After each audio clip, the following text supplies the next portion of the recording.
नमस्कार मित्रांनो. तर आपल्या आजच्या या पॉडकास्टमध्ये सगळ्यांचं स्वागत. आजचा हा आपला पहिला पॉडकास्ट आहे. त्याच्यामध्ये आपण स्वतःशीच गप्पा मारणार आहोत. हा हा एक ट्रायल पॉडकास्ट आहे, ज्याच्यामध्ये आपण प्रॅक्टिस करतोय की पॉडकास्ट कसा असावा. याच्यासाठी आपण स्वतःलाच क्वेश्चनिंग करणार. त्याच्यामध्ये काही जुन्या आठवणी असतील त्या जाग्या होतील. बघूयात काय काय निघते, काय काय नाही. आपण आता स्वतःशीच गप्पा मारून या पॉडकास्टची प्रॅक्टिस करूयात आणि कसा होतोय हे शेवटी तुम्हाला दिसेलच. चला तर मग सुरुवात करूयात.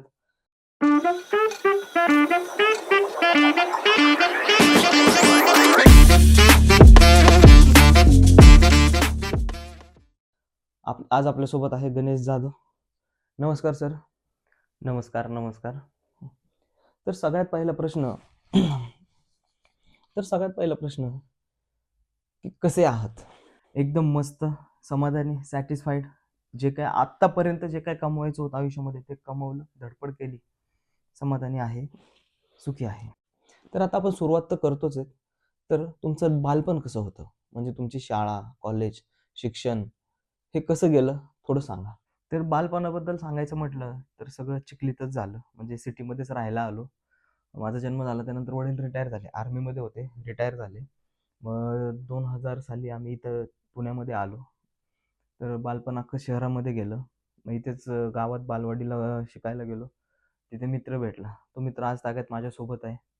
त्यानंतर परत शाळा म्हटलं तर शाळेत आम्ही इकडे एस डी गंगे प्रशाला म्हणून शाळा आहे. पहिली ते चौथी तिला त्याच शाळेला नूतन विद्या मंदिर असं नाव होतं. आणि नंतर 5वी ते 7वी माध्यमिकला एस एस डी गंगे प्रशाला असं नाव होतं. तर त्या शाळेत मी शिकायला होतो. तर तिथं खूप सारे मित्र भेटले. त्या शाळेतही खूप काही शिकवलं. पहिली ते चौथी मला आठवतं की आमच्या बोक्से मॅडम होत्या. तर त्यांनी आम्हाला खूप संस्कार केले. म्हणजे आपल्या जीवनातला जे काही संस्कार द्यायचं काम ज्या वयात होतं, ते त्यांनी खूप चांगल्या पद्धतीने निभावलं.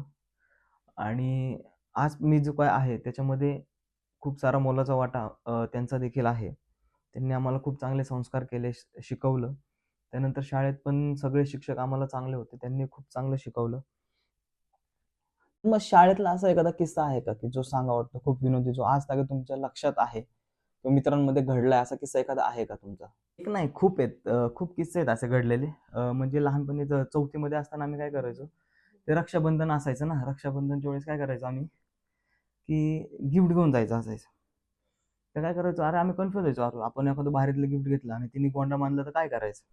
काय करायचो आम्ही, 2 गिफ्ट घेऊन जायचो. एक खोड रबर आणि एक मोठं काहीतरी गळ्यातलं नेकलेस वगैरे नाही, ते 40-50 रुपयाला तेव्हा मिळायचं. मग ते दोन्ही आम्ही घेऊन जायचो आणि मग ते बघायचो, जेव्हा ग्राउंडवरती आम्हाला उभं करणार, ती राखी कोणती बांधते. तिने गोंडा बांधला तर तिला खोड रबर द्यायचा आणि तिने चांगली राखी बांधली तर तिला चांगलं गिफ्ट द्यायचं. तर असं आम्ही तेव्हा करायचो. पहिली ते 4थीपर्यंत. तेव्हा काही कळत नसायचं म्हणून हे चालायचं. आणि त्यानंतर परत शाळेमध्ये म्हणलं तर 8वी का 9वीला मला एकदा सरांनी मारलं होतं. काळे सर म्हणून होते. म्हणजे प्रकरण असं काही नव्हतं झालं, की त्यांनी फक्त काय, मी मॉनिटर होतो वर्गाचा. मग ते भांडणं झाली होती आणि ती मी मिटवायला गेलो आणि मिटवायला गेलो, नेमकं सर आले आणि मला बघितलं. मग सरांनी डायरेक्ट मला मारलं. तो एक किस्सा, आम्ही जेव्हा पण विद्यार्थी मिळतो ना, म्हणजे आमचे मित्र जेव्हा मिळतो ना, आम्ही एकत्र येतो, तेव्हा तो किस्सा आमचा हमखास होतो. खूप हसतो आम्ही तो किस्सा आठवून. असे किस्से आहेत. आणि मग त्यानंतर शाळेत आणखीन पेटी वाजवायला, म्हणजे मी हार्मोनियम वाजवायचो. तर 15 ऑगस्ट, 26 जानेवारीला जी काही गीतं व्हायची, मग त्यासाठी मी पेटी वाजवायचो. आणि मग त्याच्यामुळे काय व्हायचं, की थोडी व्ही-आय-पी ट्रीटमेंट मिळाल्यासारखं मला व्हायचं. मी खुश व्हायचो. अरे, आपण आता ग्राउंडमध्ये नाही, आपण वरतीच बसतोय स्टेजवरती.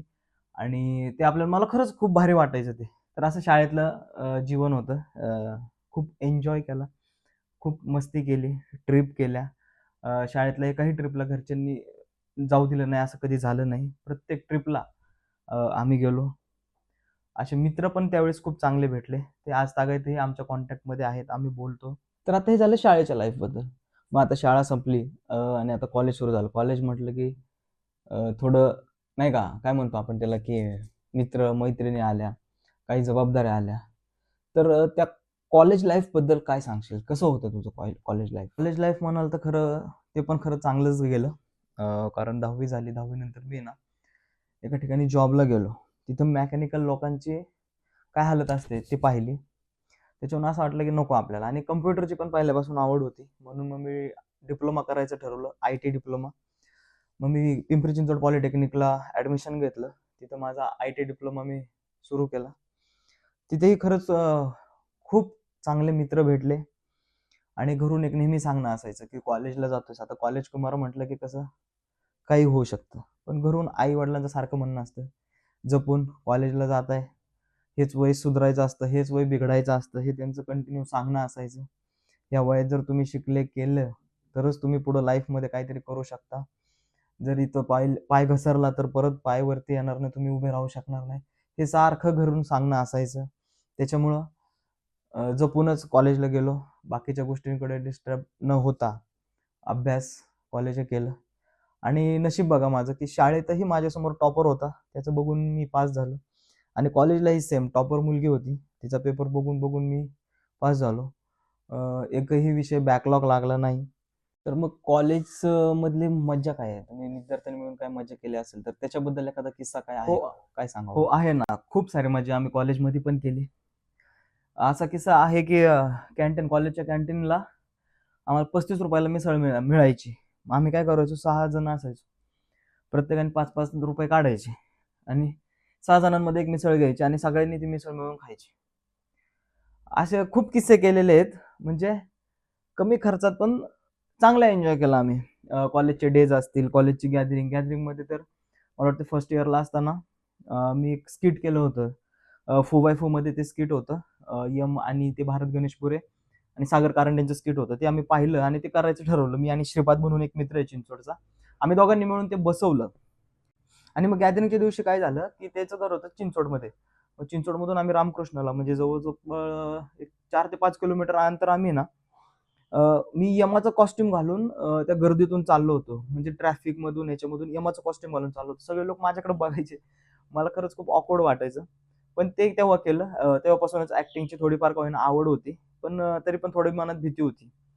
मग हे कॉलेजला असताना भरपूर असे म्हणजे भरपूर असे स्किट किंवा मस्ती मज्जा खूप खूप खूप केलेली आहे आम्ही. YouTube चॅनल स्वतःचा चालू करावा, हे तुला का वाटलं आणि त्याच्याकडं तू कसा वळालास?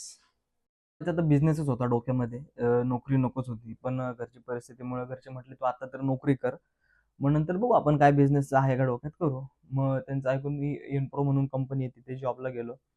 ते करत असताना एका मित्राचं दुकान होतं. मग त्या दुकानात कामाला गेलो. मग तिथे म्हणलं की शिकायला मिळेल बिझनेस कसा असतो. म्हणून मग तिथं ते काम केलं. आणि त्यानंतर मग YouTubeकडं म्हणालच तर मग कसं होतं की मला कॉलेजला असताना मी जे स्किट केलं तेव्हापासून ॲक्टिंगची आवड होती.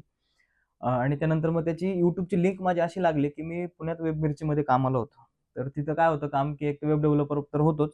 पण व्हिडिओची कामं पण तिथं करायचो. म्हणजे व्हिडिओ शूट करणं असेल, एडिट करणं असेल, मग तिथेच YouTubeवरतून ट्युटोरियल्स पाहिले. Filmoraमध्ये व्हिडिओ एडिट करायला लागलो. मग हळू शूट करता मग कधी-कधी अँकरिंग पण केलं. मग त्याच्यामुळे आणखीन माझ्या या YouTubeकडे येण्याच्या वाटचालीस जवळ यायला लागलो. मी YouTubeकडे जवळ यायला लागलो. म्हणजे एडिटिंग पण शिकलो, अँकरिंग पण शिकलो, त्यानंतर स्क्रिप्ट रायटिंग पण शिकलो.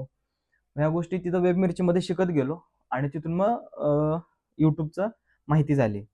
मग YouTube मी ॲक्चुअली कॉलेजला असतानाच चालू केलं होतं चॅनल. पण तेव्हा काही माहीत नव्हतं त्याच्यामुळे मग काही अपलोड केलं नाही. मग आत्ता ज्याची एवढी माहिती झाली आणि मग आता जेवढी माहिती झाली तेवढं मग मी करत गेलो आणि फायनली आपला YouTube चॅनल चालू केला. मग त्यासाठी खूप धडपड करावी लागली. कारण काही सोपं नव्हतं हे. YouTubeकडं येणं. खूप सारे व्हिडिओज करावे लागले. लोकं काय म्हणतील? याच्यामुळे खूप मागं राहिलो मी खरं तर बघायला गेलं तर. तर लोकं काय म्हणतील याचा पण तू शिकारी झालास. तर मग नक्की काय झालं? काय घडलं ज्याने तू YouTube बंद केलंस किंवा पॉज घेतलास?